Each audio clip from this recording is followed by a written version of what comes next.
back. The weigh-in, third podcast. We were meant to do one last week, but as promised by you, Tyrone. Mark was too busy again. But as usual, you've promised the world and delivered absolutely. It was fuck definitely all on you. It was all you. Mate, I tried my hardest to make you travel 2.5 hours to come and do one, but we couldn't do it. So no more promising that this is going to be a weekly thing, but we'll try our best. A little bit's happened since then. It's been a couple of weeks, so Abalone is probably one of the bigger ones. Yeah, you and Anne got some abs, didn't you? Yeah, it was awesome. Oh, it was awesome for myself. There's obviously a little bit of tragedy with a couple of people passing away, and it was a pretty rough day on the water. Actually, it was it was one of those ones that looked real calm. Pretty strong easterly. No, it wasn't even that strong of winds, but there was just a slight groundswell. So you sort of went down the beach and looked good, and then it was like, oh, hang on a second, it's high tide and there's a little bit of swell, so it was just semi-dangerous. Up over the top of the reef. Yeah, it wasn't that nice in terms of if you're not a great swimmer. High tide for a start is always just a little bit annoying. That surge of the high tide. And then it was a bit of dirty water and that little bit of swell, which made it a little bit rougher. Lucky enough, I just swam out to this little patch, and I looked at my watch. I swam out I was 7:01 and was back on the beach, and the fisheries officer checked me, and I checked my watch, and it was 11 minutes past. So it was like, it didn't take you long.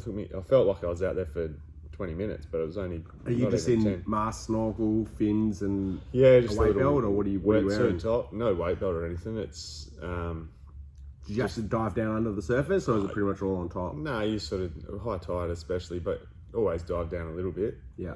And just the little ledges and stuff like that. Did you use an abalone knife? No, she's a screwdriver. Serious? Yeah. The abalone knives are too big. Like, they're only the rose abalone. They're not very big, so screwdriver just does it pretty easy. And then I was stressing as well, because the fisheries officer goes, wanted to check them all. He's like, have you got 15? And I was like, I hope I counted right. Because you're out there. Yourself? When you're out there, you're sort of like 6, and then you get one off and you're like 8. 4, is that 5 or is it so? But the same with everything, don't you reckon? Crabs, crays, like every time, the amount of times you go out pull pots and you triple check your crays. 100%. But out there, when it's a little bit like that, it's too hard to count them in the bag. Yeah. So you've just got to trust what you've done. So I always take the higher number. So I'd rather come in with 14 and then think, I'll just go back out and get another one, or just whatever, have 14. Yeah. So I was stressing, and he counted them, and luckily I had 15. And then he was looking at the sizes, and he said, have you got a gauge? I was like, I just showed him my arm. I had 2 texter marks. So I just measured the morning before. I was like, that morning I'd a couple of Sharpie marks, whatever it is, 60 mil or something. So, and even then I was like, did he laugh? He laughed a little, yeah. And then, but even the smaller ones that he went for, he checked the smallest, and I was like, I swear I did it, and I was just like, you know what it's like when the fisheries, you feel like you've done something wrong, but it was well over. So it was good that he checked it, but then it's just stressful down there. There's so many people. Everyone, And because we were out early, I took the kids for a swim, and I saw one rescue. There's a guy on oxygen. Oh, serious? Yeah, there was another one before that. Early. So what time in the morning was that? Well, there was one 30 seconds after it started. My wife and that were there. They saw it, and then when I hung around for another 20 minutes or so, and there was a guy on oxygen, and it's just another guy's out there swimming his daughter out on a boogie board, and she's got no life vest, and he's diving down and that, and it's just like stress. Like I didn't want to hang around, like it would be so hard being a lifesaver doing that job. Yeah. But anyway, other than that, was a reasonable morning for myself, and got me abalone, and I didn't stuff it up cooking either. Yeah, well, we're going to put this on YouTube, hopefully, if it works, and we're going to put a photo of Mark's cooking skills. Because he sent me a photo. No, my cooking skills have improved. And he called himself a Ristos. There. He said to me, just call me a Ristos. So I'll see if we can get this made into a video, hopefully. That's our plan, and we'll put that up. Didn't the Ristos get stung for having too many crays, or catching crays and flinging them through his restaurant or something? Who knows? I don't know. You're more likely to. How did you cook? How did you cook your abs? Because like we talked about this last time, how much of a mission they are to cook. Yeah, they are, and it took me ages. Like I spent all the time with it. I cut all that, like that fluffy Lip crap around, thing off, around the outside. I've eaten that before. It's whatever. But so I cut that and then just sliced it real thin, and then marinated it in like a garlic, honey, soy sort of sauce for a few hours. As I was doing that, my mate Jamie Cripps come around and pinched 3/4 of it. So I ended up with, I still had heaps, still had enough, and then really just cooked stir fry a few veggies, and then flash fried the abalone and put it on some rice, and it was, mate, it was spot on. I definitely prefer the slice method than to bash them down. Bash down, yeah. okay, I mean, I've had them before when they've been cooked well like that, but what's the theory? Some guys reckon put them in milk. Yeah, same as squid, they say milk. I know that I spoke to Josh and he said sous vide, where you put them in the water bath. Yeah. And then he said like 2-3 hours in the water bath. I guess kind of marinating it might do the same thing. You said you left it marinated for a couple of hours. That was pretty good, yeah. I guess that's good. But yeah, I've only eaten it like a few times and I wasn't that impressed. Yeah, well, the milk thing sort of puts me off, I'm not Well, really... people say do that with squid. Yeah, They reckon I like know. tenderize. I've had kiwi fruit. I've heard it works, but it feels rare putting it in a bowl of milk. Yeah, it doesn't seem right. Doesn't seem right at all. But I'll give it a crack. I might give that a crack next time we go. And you're off to Savannah's over Australia Day? Yeah, so I didn't actually know it was Australia Day. I'm flat because I'm going to be up there with everyone else. Well, it's only one day because it's a weekday this time. It's not like it's yeah, but people weekend. take the day off The in the Monday middle and off. have a Yeah, 4-day. they do. So I'm going up for about a week, and I'm taking the ski. Yeah, so I know. You're stealing it from me. I'm not happy. It's I wanted finally, to use it. it's finally going to get a decent fish on it, hopefully. Well, if you can't catch a fish with Savannah's. Oh, I know. Well, mate, I had a look at some of the marks you've got on the GPS. I can't believe you can't catch a fish, mate. You've got just What do you about all the mean? marks in Perth. Yeah, there is a lot of marks in There's there. maybe, I just yeah. uploaded my whole SD card to it, so Yeah, they're all on maybe there. just strip them down and get a couple of good ones and put them on there. I actually think that we've got to do something with the GPS because I don't think they're exactly right. Oh, yeah, that's When good excuse, no, well, it's true. When I was in the marina the other day going out, like it must need an update or something. Like it said that I was driving on land, like near the car park, but I was out of the heads. Oh, yeah, well... So I think it just needs an update. So the spot's useless anyway. No, the spots will still come up in the right spot, won't they? No idea. Yeah, I think that's happened before. That's happened up in Savannah's a bit. I'm pretty sure it's because just the needs an beach has update. changed as well so much Yeah, up there. okay. Yeah. That, Where do you launch it when you launch off Savannah's? just anywhere with the ski. It's Just doesn't pretty matter, safe. eh? Yeah, you have trouble launching the boats that are a little bit bigger. Yeah. A lot of guys will go to the drop off. I don't want to give anyone too many tips up there because I want them all to get bogged. Last and time we then did go this, there you again. tell everyone to go there. Nah, don't go there. It's no good. There'll be no fish. I'll fish off during.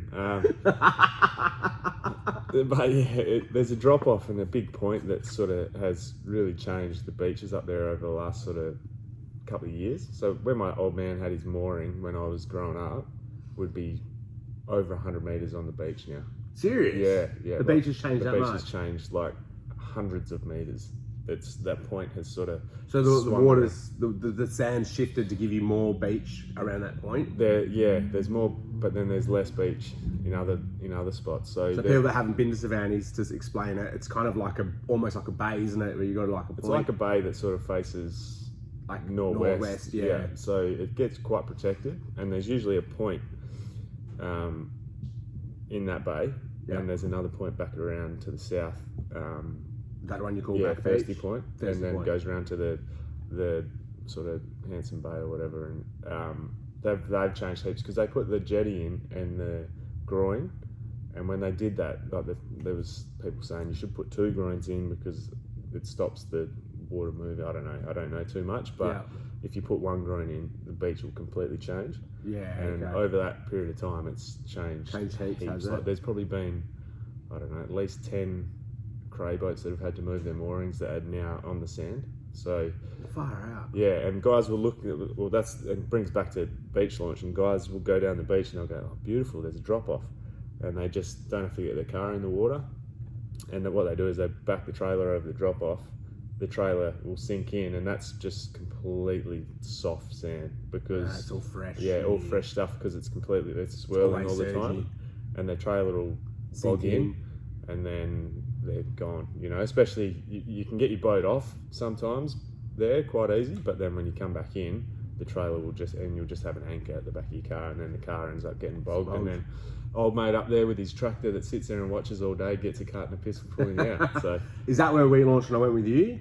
We launched your polycraft? Yeah, I think so. But I was sort of launching towards, I'm giving away the tips, but you can't do it there anymore because it's changed even more. Just on the fresher, or not the fresher, the older sort of edge. So there was like a part where it was all soft, and then it got to like a firm slope, and you could sort of launch there. The way that you launch a boat there is a bit different to conventional, conventional launching. You go back at about 30 k's an hour and then slam your foot on the brakes on the boat, no shit, just fly through the air. And then the bloke holding the rope has to just try and keep his feet. But the ski's easy, mate. You just dump the ski off and just push it off. So I can't wait for it. But what about yourself? You been out crabbing? No, I haven't for a while because Is there still a few around? Yeah, I actually went out with my son a couple of days ago. Like I just thought I'd take him out. I had him for the day because he's on school holidays, and I took him out in the middle of the day. I was saying, I'd be happy to catch one crab. Yeah. Just so he can have a look. Middle of the day, like to 1 o'clock in the arvo. I was like, I'd just like to just catch one crab, just so I can pull the pot and he can see what it's like, run with tinny. Anyway, we put up 10 pots out. One pull, we got 10 crabs. Middle of the day. And I put them all back in again, thinking I wasn't going to get my 10. And then the second pull, bringing them back in, I got 7. Yeah, right. Middle of the day, like literally middle of the day. How good's that? Yeah, the tide was pretty strong, like it was ripping. Anyone else out there? No one else. Oh, that's the way. No, and it was pretty windy. It was like I remember. I did see photos of that. Really, really strong easterly. And how are you going eating them? You haven't gone to third eyeball? No third eyeballs. Nothing. No little arms going out of me. It's fine. Like I said, cleaning them. Like I said last time we did this, I'm shelling them completely, cleaning the guts out, and then steaming them. Yeah. So no issues at all. Awesome. At all. Yeah, I might even have a crack up some Annie's and see if there's any crabs around. Well, yeah, there's guys telling me they're catching crabs off Hillary's. There's catching crabs everywhere. Guys do. I know guys get them out of the marina every now and then, but I'd be rather eat them out of the Swan River than the marina at Hillary's. Is some of the stuff that goes in the water there, but even just outside the marina, I know guys that go out and get them. A customer came in yesterday and he was telling us that he just went down south of Dunsborough. Yeah. And they swam like 50 metres off the beach and they scooped 10.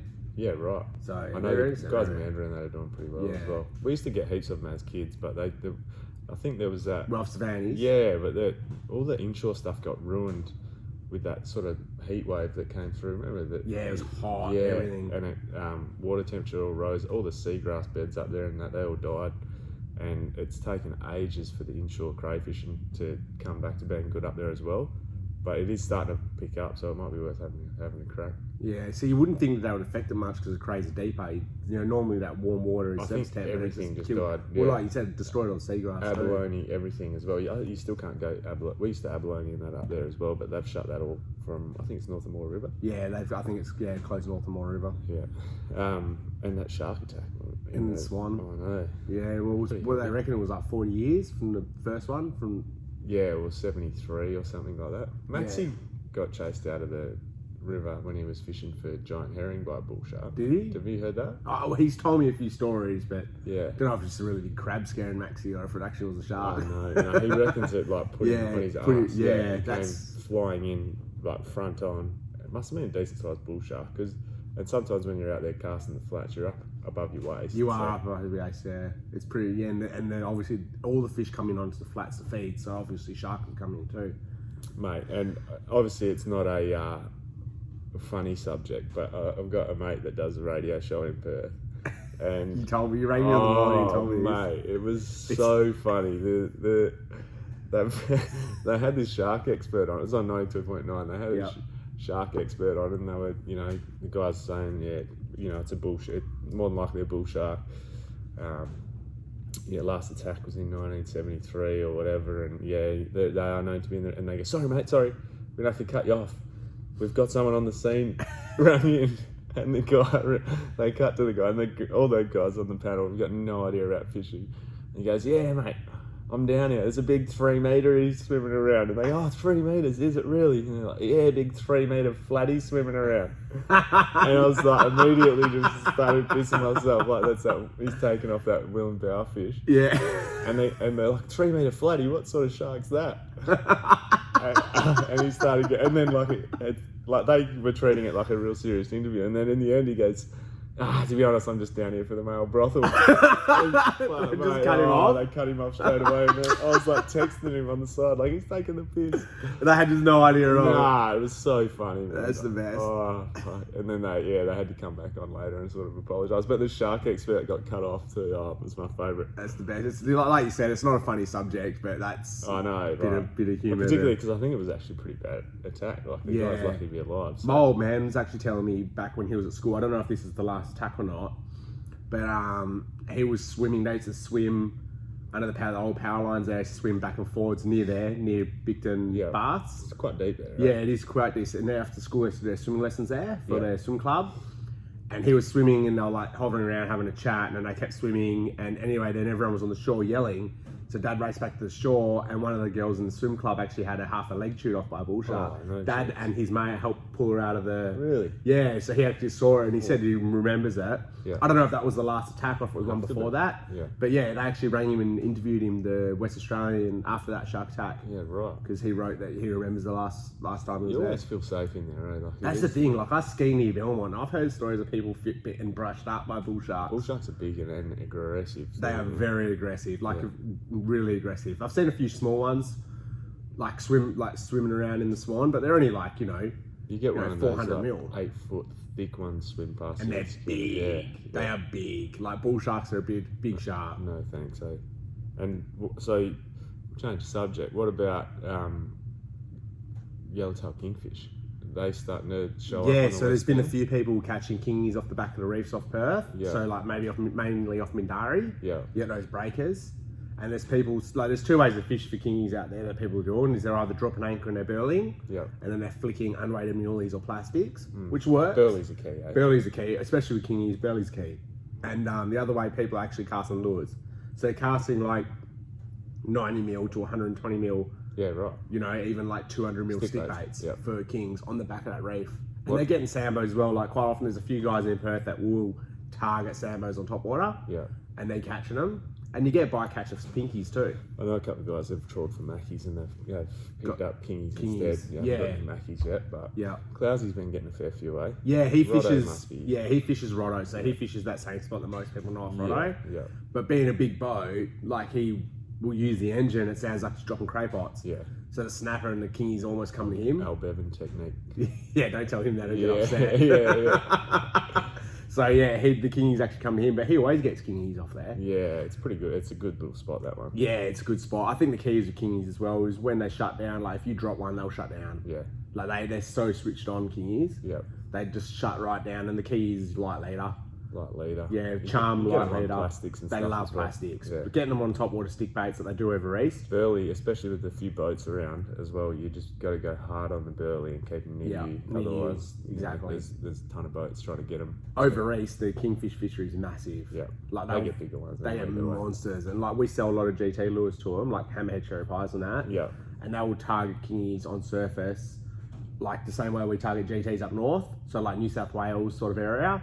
They'll actually throw stick baits and they'll get a mix of kingies and max. Way better way to catch fish is throwing stick baits. It's so fun. Like the fish they get in quality and the max they get too as bycatch is huge. Yeah. And because you're using a big stick bait, the chances of getting bitten off by a max pretty slim. Yeah, right. Because they can't fit the whole thing in their mouth, and it's quite a big profile, so you don't get bitten off as much. A lot of the inshore stuff probably opens up on a low swell, but that, like you said, the back of the reef in Mindarie, low swell. Yeah, fish as well. To get into those spots you can't usually get into. 100%, and even like off Hillary's, like Horseshoe Reef and that. Yeah.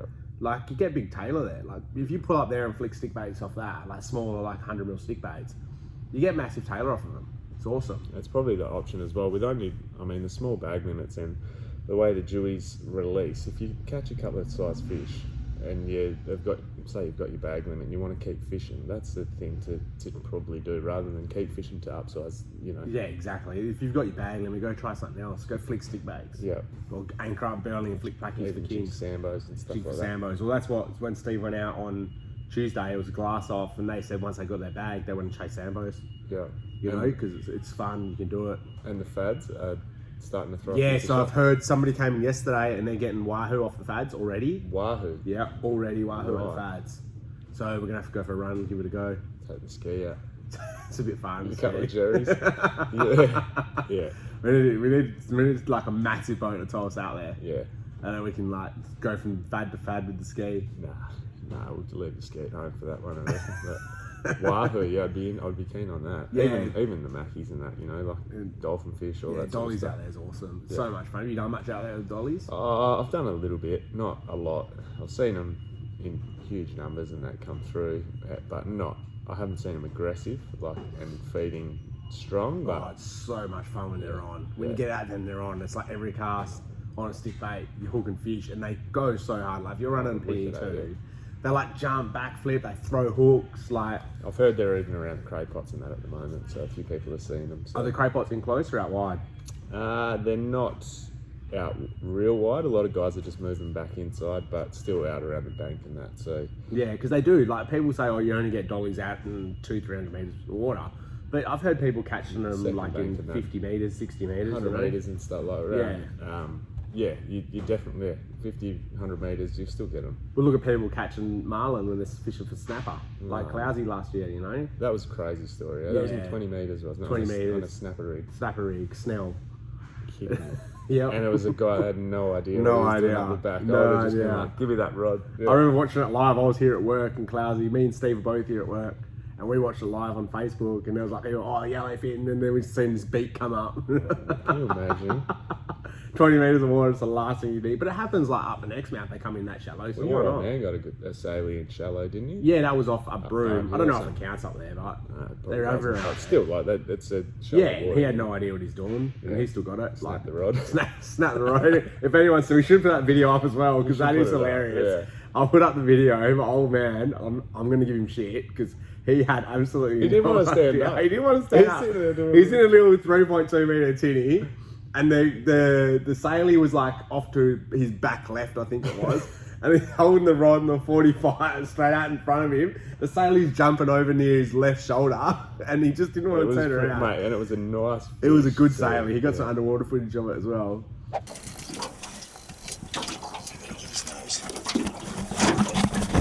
That's the size of it.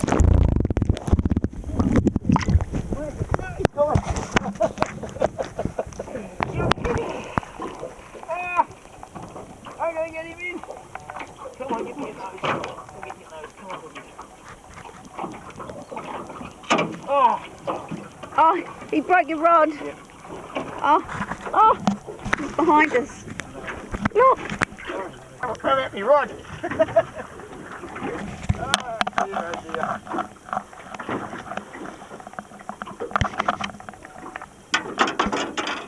This is a bit difficult winding in two pieces.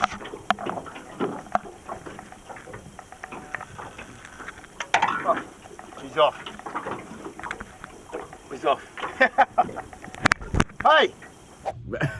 Rod snapped. It was all over. You gonna go chase marlin metro this year, or? I don't know. I don't know if I'm sort of just. I just want to catch a few crays and dewies at the moment. That's sort of what I want to get under my belt. Just catch a bit of stuff for a feed. That's what I really want to do. Maybe trawl for mackies. I don't know if I want to spend days on end trawling for marlin at the moment, but I'll probably. I love trolling for marlin. I do, but I sort of want to do a trip if I'm going to do it, you know? Yeah, so if I do a trip, I'd rather chase G's. I'm happy to chase marlin off Perth. Yeah, I'm all in that catch and cook mode at the moment, you know, like what You might need to get some cooking lessons. No, mate, I've got the cooking dialed in, mate. That's what I do is at home I'll cook the seafood and the meat and stuff, but I'll leave all the fancy stuff to the missus. But yeah, no, I don't know what it is, but I just feel like getting back to the old school stuff and putting the cray pots out and catching a few dewies and on jigs and stuff like that. But the hunter-gatherer in you. It must be, just the old DNA is starting to come through, the French DNA. The French DNA. But what I would like to do is go up north. I don't know if I'm going to have time in the next couple of months. How far? Like Barra North or like Barra North? So north. Nath, a bully butcher. Yeah. He's been up in Broome. Yeah, I've seen some photos. Yeah, he got... So I fished this spot with him a few years ago, Cuttings, just out of Derby, because we got a mate that lives there. Nath used to live there. And yeah, he sent some photos through. Him and his missus were fishing, and they got 4 barra, I think. and he got a 102. How good. Monster. It 102. was, yeah. Anything over a metre is good, eh? And it's just the best spot to fish. So I don't know, it's probably my favourite place to go. I've also got another little place I told you about up my sleeve in terms of barra fishing that is meant to be an absolute honey hole that my mate has found. I don't want to give anything away because some people probably know where it is, but I really want to get up and do that trip. Land based, or is it? Do you need a tinny? What's a tinny? You need a tinny, but it blew me away when I saw the photo. I would love to take the ski. So if I can get up and do that, that's a trip that I would love to do early in the year. What about you? I think metro stuff? I think I'll be working and just metro stuff like Mackerel Islands. I've been invited to, but I don't know if I'll be able to go. So yeah, just got to see with work and stuff like that. So is AFTA going to happen this year? Well, I've been sent the email for AFTA. Yeah. It says it's happening, so maybe we'll be going there. So I don't know if you're going to be coming or not, but it's probably worth having a look because it wasn't on last year because of COVID. Yeah. So it'll probably be quite big this year. I'm interested to see what new products and that are coming out. Yeah, like there's a few new products that I've heard of coming out from Daiwa. Yeah. It's under embargo, so I better not say anything because they sent us a list the other day. They probably sent it to everyone, I'd say. But there's a few new Daiwa products coming out, and Shimano's always releasing new stuff. Like there's new stuff coming out all the time. Shimano. I wonder if Yeti will release my meat resting technique that I invented. Mark thinks he invented resting meat in a Yeti cooler. He sent me a photo the other day, and it was like meat wrapped in foil inside his Yeti hopper flip, and he had to unzip, and he goes, "Look, I'm innovative. This is the first time this has ever been done." And I was like, "Mate, I think that everyone does that." No, you pretended that you'd been doing it for years, mate. But that was a little tip I picked up off someone. And if you want to make it properly, you can soak some towels in boiling water and put a towel on the bottom and then shut the lid. Don't try and pretend like you've been doing it, mate. I know you've tried it since I sent you that photo, but mate, I let it because we went out actually. I let it rest in there for over an hour. It's better, longer better. It was unbelievable. Yeah, and the inside of the Yeti was so warm, and the meat was just perfect. So I've never been a fan of resting the meat. I reckon it tastes the best if you take it off the grill and just slice it and eat it within 30 seconds. You gotta let it rest. You don't have to. It's juicy and everything. It's amazing when you do it like that. And it's just that's the way to eat it. That is still my favourite way to eat it. But if I have to let it rest, that chucking it in the Yeti is bloody unbelievable. I'm definitely a very firm believer of resting all meat. No. Never rest your meat. Use it or lose it. But yeah. So meat, Yetis. That's about it, I reckon. Yeah, I think this week. Hopefully, next episode I'll have a nice big fat Dewey that I've caught off. Tell us how you caught it off the ski. I'm going to fang around and try and get into a few spots that I haven't really been into from the ocean, sort of some of the shallow reef, and that. Wouldn't mind checking it out. Maybe try and jump in the water and see if there's any crays around on the reef. But we'll mess around, have a bit of fun on that thing, and be back in probably a week and a half. Just leave all your marks on it so I know where to go. Oh, mate, well, I've been trying to think, how do I get my marks on this GPS and then delete them when I finish so that no one else has got them? You and your little dirty mates will be trying to get their fingers on them. So I'm going to have to get a second GPS for it. Here we go. We're going to have to buy a handheld so that I can just use the sounder, and I don't want anyone having my marks.